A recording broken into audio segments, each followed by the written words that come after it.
देखो इसमें active passive चल रहे थे,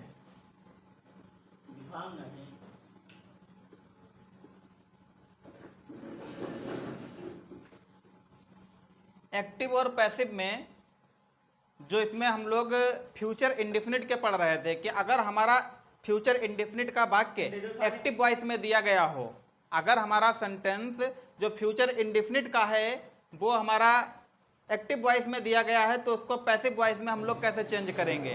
ठीक, हालांकि ये वाले हमने सेंटेंस कुछ बता दिए थे, लेकिन फिर से एक बार रिवाइज भी कर लेते हैं और इसके जो इंटेरोगेटिव के बचे हुए थे, शायद जो इंटेरोगेटिव के बचे हुए थे वो वाले भी देख लेंगे। ठीक, तो आज जो है ये वाले देख लें कि जो फ्यूचर इंडेफिनिट टेंस, देखो फ्यूचर इंडेफिनिट टेंस का जो सेंटेंस हमें एक्टिव वॉइस में दिया गया होगा, पैसिव वॉइस में उसमें सिर्फ बी को ऐड करेंगे, बी ई, ठीक है। और हम लोग ये भी जानते हैं कि फ्यूचर इंडेफिनिट टेंस के बाद में जो फ्यूचर कंटिन्यूअस आएगा उसकी तो पैसिव वॉइस बनती नहीं है, फ्यूचर कंटिन्यूअस की पैसिव वॉइस बनती नहीं है, ठीक है। और उसके बाद में फ्यूचर परफेक्ट का हम लोग फिर से एक बार पढ़ेंगे और एक्टिव और पैसिव हमारा चैप्टर समाप्त हो जाएगा उसके बाद। ठीक, तो फ्यूचर इंडेफिनिट में सबसे पहले हम एक अफर्मेटिव का सेंटेंस देख लें। जैसे एक सेंटेंस दिया गया है एक्टिव में, एक्टिव में जो सेंटेंस दिया गया है, जैसे यहां पे हमने मान लिया सी विल कुक द फूड, ये हमारा फ्यूचर इंडेफिनिट के अफर्मेटिव का वाक्य दिया है, सी विल कुक द फूड, वह खाना पकाएगी। अब इस सेंटेंस को जैसे ही हमें पैसिव वॉइस में बदलना है, किस में बदलना है, पैसिव वॉइस में बदलना है, तो देखो सबसे पहले तो हम लोगों को इसके रूल्स पता ही होंगे। इसके रूल्स जो हमने लिखवाए हुए थे कि जो हमारा ऑब्जेक्ट है, ऑब्जेक्ट को सब्जेक्ट बनाएंगे, तो उसके रूल के मुताबिक हमने यहाँ पे द फूड लिख दिया। फिर इस वाले सब्जेक्ट जो नया सब्जेक्ट बना है इसके अकॉर्डिंग यहाँ पे बिल लगना है कि सेल लगना है, ये हमें खुद ब खुद डिसाइड करना पड़ेगा। द फूड बिल लगेगा। इसके बाद में बी जोड़ना पड़ेगा, बी जोड़ दिया, ठीक है। अब वर्ब की थर्ड फॉर्म, पैसिव वॉइस में हमेशा ध्यान रखें कि वर्ब की थर्ड फॉर्म का ही प्रयोग किया जाता है, हमेशा वर्ब की थर्ड फॉर्म का प्रयोग किया जाता है। तो उसके अकॉर्डिंग हमने यहाँ पे वर्ब की थर्ड फॉर्म का प्रयोग कर दिया। अब देखो जो सी है, सी को बदलते हैं बाई हर में और ये सेंटेंस हमारा बन गया। इसी तरीके से एक और सेंटेंस देखेंगे, वो निगेटिव का है, जहां पे समझ में ना आए वहां पे पूछ लीजिएगा।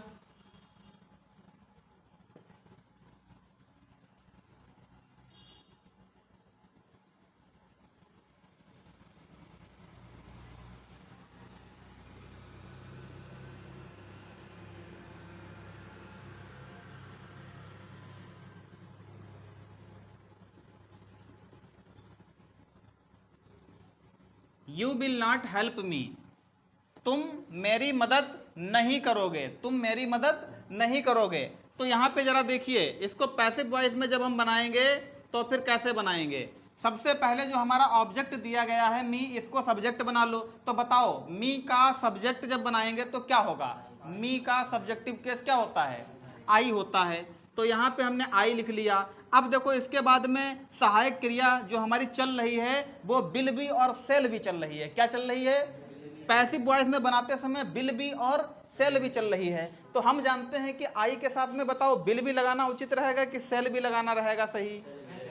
तो अकॉर्डिंग टू रूल्स यहाँ पे लगेगा सेल बी, तो हमने यहाँ पे सेल बी लिख दिया है। और वर्ब की हमेशा थर्ड फॉर्म, तो वो हमने यहाँ पे हेल्पेड कर दिया। नहीं, निगेटिव सेंटेंस है तो फिर यहाँ पे आई सेल, तीसरे स्थान पे नॉट लगा दो, फिर बी जाएगा। फिर इसके बाद में वर्ब की थर्ड फॉर्म हेल्प की क्या हो जाएगी, हेल्प्ड। फिर जो यू है, यू को अगर हम लोग ऑब्जेक्टिव केस में लिखेंगे तो इसका ऑब्जेक्टिव केस भी वही रहता है, यू का subjective case you, objective case वो भी यू, तो बदलता नहीं है। तो उससे ऑब्जेक्टिव केस यू का लिखने से पहले बाई लिखना जरूरी है, ठीक। और इस तरीके से हमारा सेंटेंस ये निगेटिव का भी पैसिव वॉइस में बदल गया। You will not help me, तुम मेरी मदद नहीं करोगे, I shall not be helped by you. ठीक है, मेरी मदद तुम्हारे द्वारा नहीं की जाएगी। इसी तरीके से ये तो सेंटेंस हमारे बन गए। अभी देख लेते हैं हम एक्टिव वॉइस में इंटेरोगेटिव का एक सेंटेंस देख लेते हैं यहीं पर। जैसे सपोज करिए सेंटेंस दिया है shall be not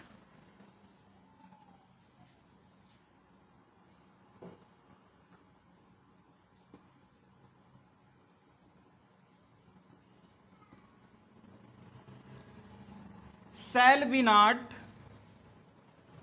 speak the English. क्या हम अंग्रेजी नहीं बोलेंगे? क्या हम अंग्रेजी नहीं बोलेंगे? तो देखो, अगर सेंटेंस इंटेरोगेटिव में दिया है, इंटेरोगेटिव की पहचान है कि वाक्य के अंत में क्वेश्चन मार्क का प्रयोग जरूर किया जाएगा। वाक्य के अंत में क्वेश्चन मार्क का प्रयोग जरूर किया जाएगा। तो यहाँ पे देख लेते हैं, ये सेंटेंस हमारा क्वेश्चन मार्क का प्रयोग किया गया है। इट मीन्स सेंटेंस हमारा इंटेरोगेटिव का है। काहे का है? इंटेरोगेटिव। ठीक, अब इसको जब हम पैसिव वॉइस में चेंज करेंगे तो क्या करना पड़ेगा? सहायक क्रिया के नीचे सहायक क्रिया लिखनी पड़ेगी, लेकिन जो हमारा नया सब्जेक्ट बन के आएगा, ये ऑब्जेक्ट जो नया सब्जेक्ट बनेगा उसके अकॉर्डिंग लिखनी पड़ेगी। तो द इंग्लिश है, तो यहाँ पे सहायक क्रिया हमारी बिल आ जाएगी सेल के नीचे, बिल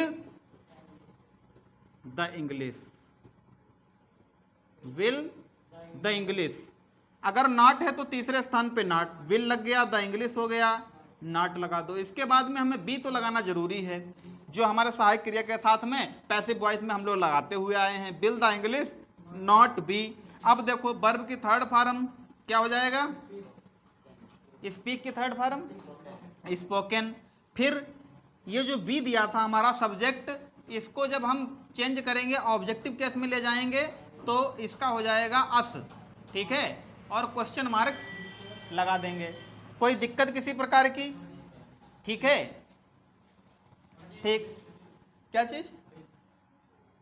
यहां पे बिल कहां से आया है? ये बिल आया है कि हमारा जो नया सब्जेक्ट बना है, अब द इंग्लिश जो हमारा था, इसको हमने नया सब्जेक्ट बनाया ना, तो हमारी जो सहायक क्रिया है वो हमेशा सहायक क्रिया सब्जेक्ट के अनुसार ही लगाई जाती है। यहाँ पे बिल कहाँ से आया है, अगर ये वाला डाउट है तो ये समझ लीजिए कि यहाँ पे जो द इंग्लिश हमारा ऑब्जेक्ट था, एक्टिव वॉइस में जो ऑब्जेक्ट था पैसिव वॉइस में उसको सब्जेक्ट बनाया गया है, और जब सब्जेक्ट द इंग्लिश को बनाया गया है तो सहायक क्रिया अब इस द इंग्लिश के अकॉर्डिंग लगाई जाएगी। सहायक क्रिया हमारी नए सब्जेक्ट के अनुसार लगाई जाएगी। ठीक है, नहीं समझे?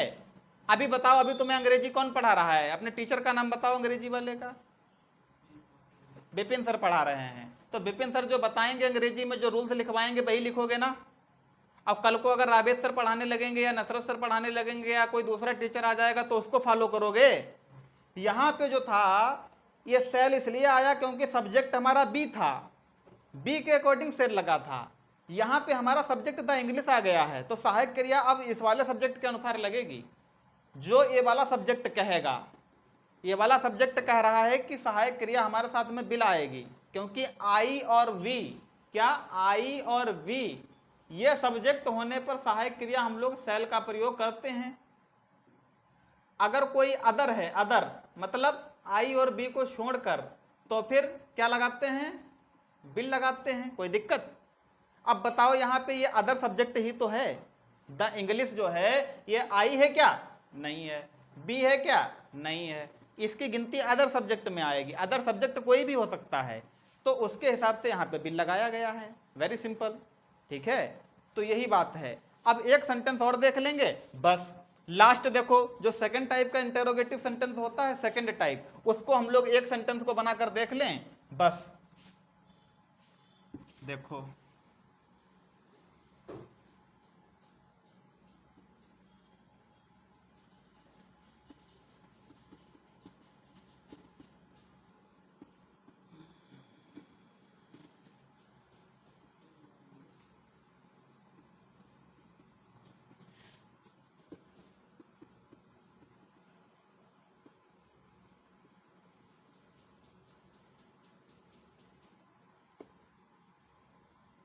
Y will you not give my money? तुम मेरा धन क्यों नहीं दोगे, तुम मेरा पैसा क्यों नहीं दोगे, ठीक है। या चलो यहां पे हम वापस करने की बात कर लें, why will you not return my money, तुम मेरा पैसा वापस क्यों नहीं करोगे, ठीक है। वाई आ गया, क्यों, तुम मेरा पैसा वापस क्यों नहीं करोगे। इसको देखो पैसिव वॉइस में बनाएंगे, जरा ध्यान दीजिए। अगर कहीं पर दिक्कत आती है एक्टिव और पैसिव वॉइस में, जरा तुम ध्यान दो, कहीं पर अगर दिक्कत आती है तो फिर जो सेंटेंस इंटेरोगेटिव में पहुंचता है, दिक्कत तभी आती है सेकंड टाइप वाले में, जो ये बनवाने जा रहे हैं। अफर्मेटिव बहुत सरल, देखो नेगेटिव भी बहुत सरल लगता है क्योंकि खाली नॉट बढ़ना होता है, अफर्मेटिव का ही भैया होता है ये, ठीक है। लेकिन दिक्कत आती है जैसे इंटेरोगेटिव में हम लोग पहुंचते हैं, वहां पे दिक्कत आती है। अब ये सहायक क्रिया कैसे बदल गई, अब इसमें सहायक क्रिया शुरुआत में थी तो इसमें भी शुरुआत में होनी चाहिए या नहीं होनी चाहिए, ये सब दुनियादारी। तो देखो क्वेश्चन वर्ड के नीचे क्वेश्चन वर्ड आएगा, क्वेश्चन वर्ड कभी नहीं बदलता। एक्टिव वॉइस में जो क्वेश्चन वर्ड दिया होगा, पैसिव वॉइस में वही क्वेश्चन वर्ड रहेगा, बदलना नहीं है। क्या बदलना है, ये बदल सकती है सहायक क्रिया, नया सब्जेक्ट जो आएगा उसके अकॉर्डिंग ये सेल हो सकती है, अगर आई और बी का कोई सब्जेक्ट आ गया तो ठीक है। यहां पर हम नया सब्जेक्ट देख लें, माई मनी, मेरा पैसा, ठीक है। आई भी नहीं है, ये आई भी नहीं है, बिल ही लगा दो, वाई विल माई मनी। तीसरे स्थान पे नॉट लगा दो, return, why will my money not, बी छूट गया था, रिटर्न, RETURN, और इसकी थर्ड फॉर्म क्या हो जाएगी, रिटर्नेड। अब देखो जो यू दिया है, यू को किस में बदल देंगे, बाई यू में, और क्वेश्चन मार्क जरूरी है लगाना।